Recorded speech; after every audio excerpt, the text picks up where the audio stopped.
notice here how they can be set up. We have different modes of operation. Let's start off with static. Let's get that out of the way. Notice the mode is known as on. And it doesn't interact with any other option. Doesn't interact with PAgP, doesn't interact with LACP.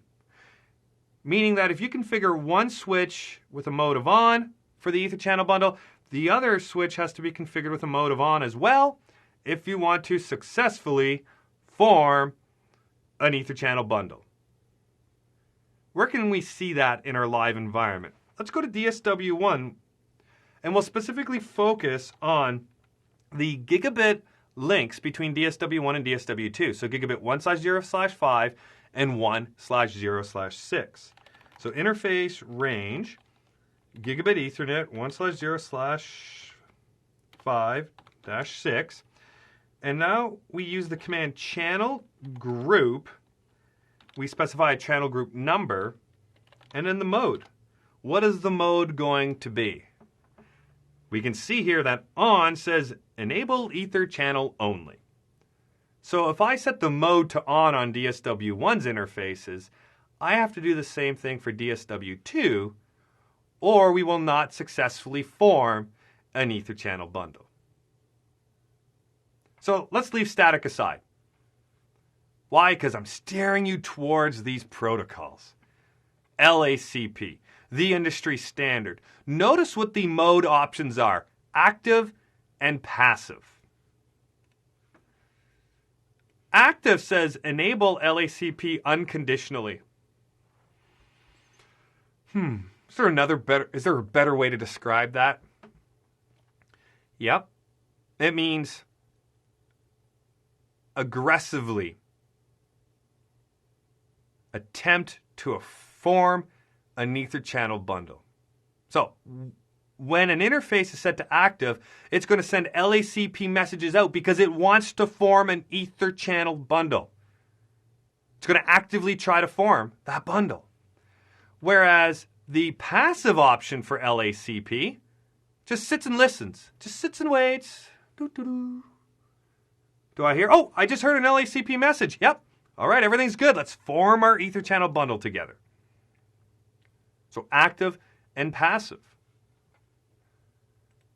When we look at the way they can interact, you can have active-active. So configure DSW1 and DSW2 as both active, you will form an Ether channel bundle across those links.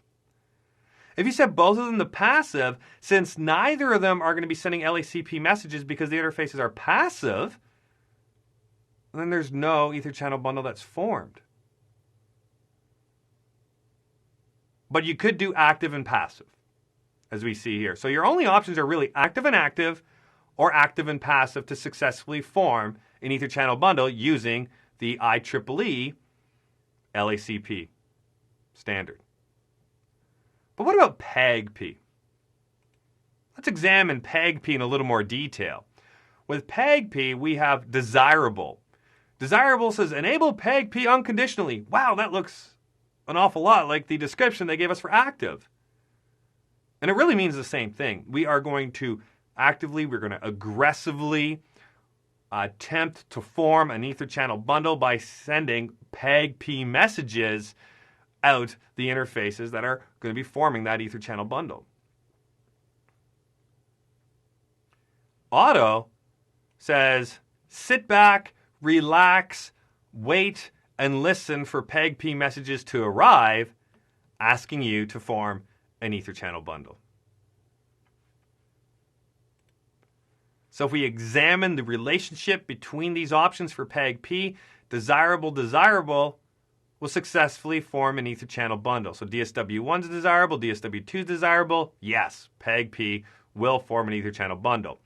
Auto, no, not at all. Because auto, we're listening. So if both sides are listening, nobody's sending PAgP messages, meaning no Ether channel bundle is formed. But desirable, auto,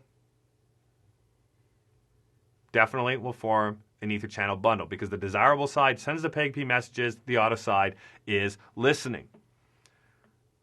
It is important to remember what goes with what. Active and passive go with LACP, desirable and auto go with PAgP.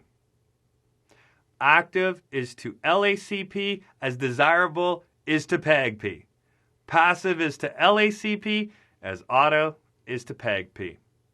And lastly, as we already mentioned, on doesn't work with any other option. On only works with on.